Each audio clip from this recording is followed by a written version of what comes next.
그러니까 그 짧은 문구 안에 유럽의 역사 전체 그리고 그 특징들을 담아내고 있는 거예요. 우리는 이제 이 책을 읽을 수 있는 준비가 됐습니다. 그래서 한번 읽어볼까 합니다. 다시 한번 읽어보는 거죠. 처음에 우리가 읽었을 때와 굉장히 다르다는 걸 느끼게 될 거예요. 우선 니체가 얘기합니다. 나는 그대들에게 정신의 세 가지 변화에 대해 말하고자 한다. 내가 이제부터 유럽의 역사, 유럽의 시대적 변화가 어떻게 됐는지 그걸 되게 간단하게 설명해 줄게 라고 얘기하는 거죠.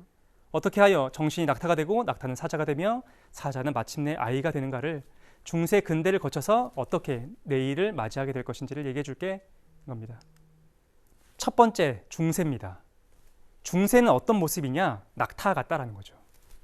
낙타는 내면에 외경심이 깃들어 있는 강력한 정신, 인내심 많은 정신은 무거운 짐을 잔뜩 지고 있다. 그 정신의 강인함은 무거운 짐을, 가장 무거운 짐을 요구하는 것이다.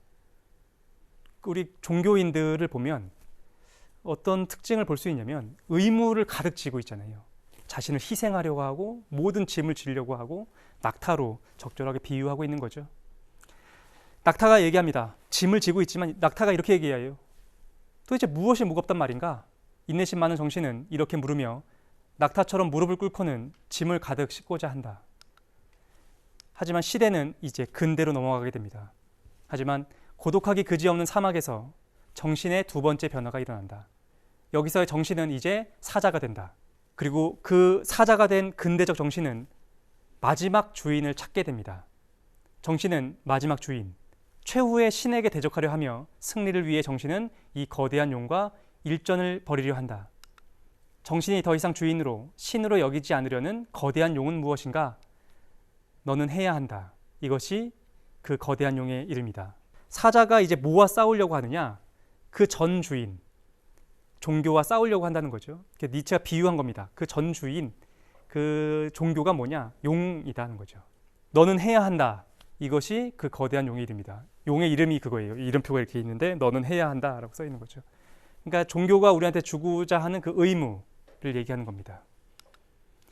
사자가 이제 자신의 이름을 얘기해요. 난 누구냐면 사자는 이에 대항하여 나는 원한다 라고 말한다는 거죠.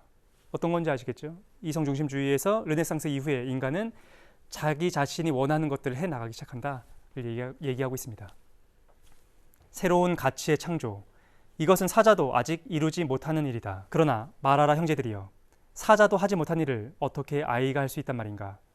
강탈하는 사자가 이제는 왜 아이가 되어야만 하는가? 자유를 획득하면 됐죠. 사자가 됐으면 됐지. 멋있지 않습니까, 사자? 그런데 왜 우리는 여기서 한 걸음 더 나아가서 아이가 되어야만 하는가? 우리가 한 번도 보지 못한 그 미래가 되어야 하는가를 니체가 설명하고 있습니다. 하지만 시대를 반영한 콘텐츠는 금방 사라지거나 금방 없어지지 않고 그 생명을 영원히 한다라는 겁니다. 최근에 들어서 여러 가지 우리가 잃어버렸던 세계가 복귀되고 있는 것들이 보이는 것 같아요. 근대에 그 치열했었던 계급 갈등, 자본가와 노동자의 계급 갈등은 현대에 들어와서 사라지게 되었죠. 주주자본주의가 탄생하고 시장은 새롭게 재편되기 시작했습니다. 매우 오랜 기간 동안 억압의 대상이었던 여성은 새롭게 스스로 자신의 권리와 가치를 증명해내고 있는 거죠. 우리가 콘텐츠를 제작할 때 만약에 시대에 대한 고려 없이 그냥 다양성이 유행인 것처럼 보이고 이것이 트렌드인 것처럼 보이니까 그것만을 따라간다고 한다면 그것은 그냥 피상적인 콘텐츠에 머무를 수도 있을 것 같습니다. 이것이 왜 필연인지 어떠한 과정을 거쳐야 하는지를 우리가 이해하게 된다면 내가 만들어내는 콘텐츠의 방향을 잡을 수 있고 많은 사람들에게 시대적으로 사랑받을 수 있는 괜찮은 콘텐츠가 될 거라는 생각이 듭니다. 결론입니다. 시대의 정신은 어디로 가고 있다고 생각하십니까? 니체의 사상을 그대로 받아들일 필요는 없을 것 같아요. 우리 스스로 시대를 재정립할 수도 있을 것 같고 저는 개인적으로 그렇게 느낍니다. 너무 많은 말을 하거나 너무 많은 글을 쓰거나 자기 내면에서 별이 성장하는 시간을 주지 않고 너무 빠르게 쏟아내고 나면 마음이 허해지는 느낌을 갖게 되는 것 같아요. 그리고 자기가 준비가 되지 않은 상태에서 쏟아내는 것이기 때문에 그것은 다른 사람에게 감동을 전해줄 수도 없다는 생각이 듭니다.